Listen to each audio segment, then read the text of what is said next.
Tukianza na hili kundi la kwanza ya vifaa vya kupimia au measuring tools, kundi hili lina vifaa vya mafundi ni muhimu kuwa navyo.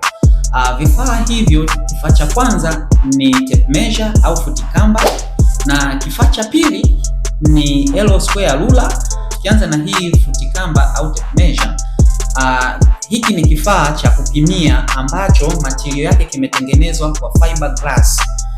Haya kina uwezo wa kukunjika, na kunjika unaweza ukaviringisha, unaweza ukakunjua, na hii kifaa hutumika kuchukulia vipimo katika mwili wa binadamu.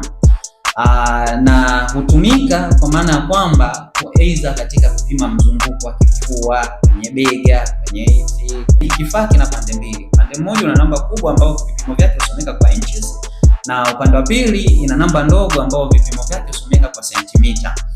Tukija kwenye kifaa hiki cha pili, L square ruler, hii L square ruler imekaa engo ya nyuzi 90. Katika hizi engo ya nyuzi 90, L square ruler hutumika kupima urefu wa flies, ambapo ruler huwekwa katikati ya mapaja then kipimo hupimwa.